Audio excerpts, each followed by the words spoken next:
Ce monsieur s'appelle Suehiro Maruo. Il est né le 28 janvier 1956 à Nagasaki, au Japon. Il a grandi dans une ville marquée par son passé tragique lié à la Seconde Guerre mondiale.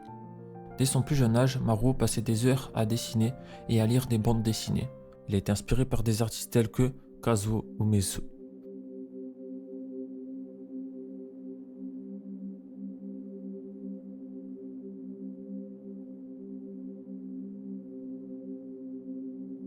Ouais, ça fait flipper. Mais il a été aussi inspiré par Osamu Tezuka. Et Osamu Tezuka, c'est nul autre que...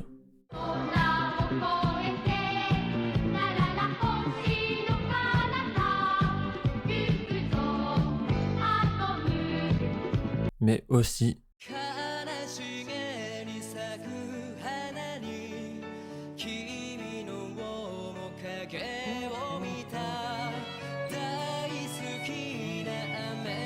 Et ce banger.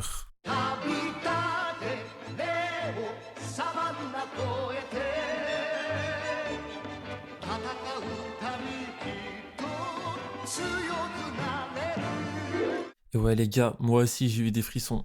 À 16 ans, Suehiro Maruo quitte l'école pour travailler dans une imprimerie. Mais il ne tarde pas à se tourner vers ce qui le passionne vraiment, le manga.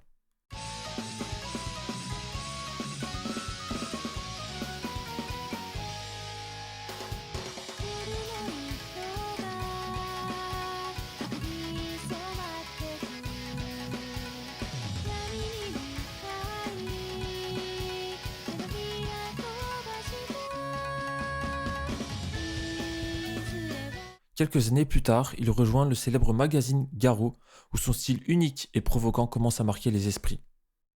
Et aujourd'hui, on va parler de l'une de ses œuvres, Shoujo Tsubaki, le film d'animation qui a été banni dans plus de 10 pays dans le monde.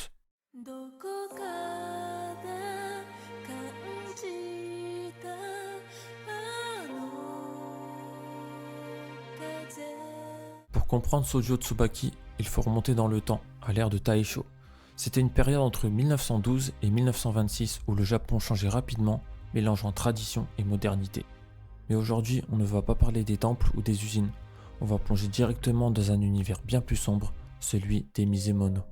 Les Misemono, c'était des foires bizarres et dérangeantes. On y voyait des numéros de magie, des contorsionnistes et parfois des expositions de personnes différentes ou marginalisées. Un décor étrange et cruel, mais parfait pour inspirer Suehiro Maruo. Shoujo Tsubaki raconte l'histoire de Midori, une jeune fille au destin tragique. Après la mort de sa mère, elle est vendue à un cirque itinérant. Quand je vous parle de cirque itinérant, c'est pas le cirque que vous voyez à la télé, hein. Non, je vous parle d'un cirque où les personnes deviennent des objets d'attraction et les gens y payent pour se moquer de vous. C'est une folie, c'est la folie.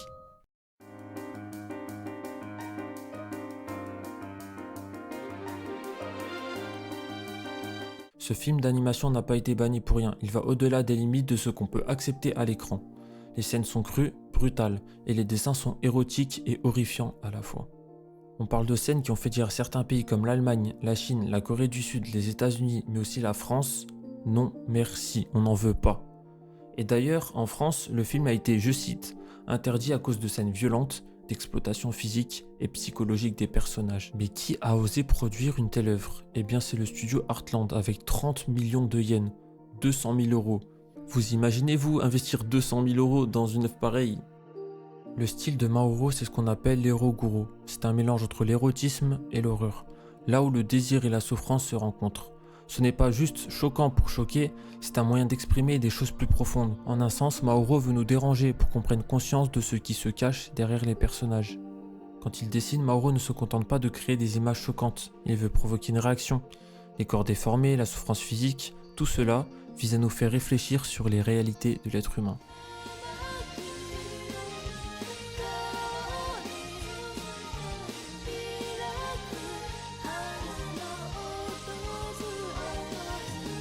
Et si on creuse un peu plus, on découvre une œuvre qui raconte quelque chose de bien plus grand. Maruo nous parle de la souffrance humaine, des failles d'une société qui préfère regarder ailleurs face à l'injustice. Midori, l'héroïne, représente toutes ces personnes qu'on oublie, qu'on exploite et qu'on abandonne. Le cirque itinérant, c'est une métaphore pour un monde qui dévore ses faibles. Et dans cet univers oppressant, on se demande, est-ce qu'il y a encore de l'espoir? Une lueur dans toute cette obscurité. Peut-être, mais ça, Je vous laisse en juger par vous-même. Malgré toutes ces controverses, Sojo Tsubaki a laissé une empreinte durable dans le monde de l'animation. Il défie les normes, brise les conventions et a ouvert la porte à des œuvres qui osent aborder des sujets tabous. Aujourd'hui encore, ce film continue de diviser. Chef-d'œuvre pour certains, abomination pour d'autres, mais ce qui le rend unique, c'est sa capacité à se questionner sur la nature même de l'art. Jusqu'à où peut-on aller pour exprimer une vérité? La violence et l'horreur peuvent-elles vraiment servir un message plus profond, ou dépassent-elles une ligne qu'on ne devrait jamais franchir? Qui sait, peut-être que la réponse dépend simplement de celui qui la regarde.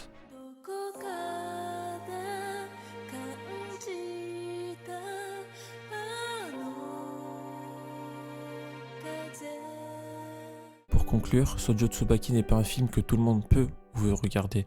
C'est une œuvre qui repousse les limites, qui choque et qui divise. Mais c'est aussi un rappel brutal que l'art peut être un miroir déformant de nos sociétés. Et parfois, il faut s'y plonger. Alors qu'on l'aime ou que l'on déteste, une chose est sûre, Sojo Tsubaki est une œuvre qui ne laisse personne indifférent. Et toi, qu'en penses-tu? Est-ce que l'art peut vraiment tout montrer, ou y a-t-il des limites à ne pas franchir?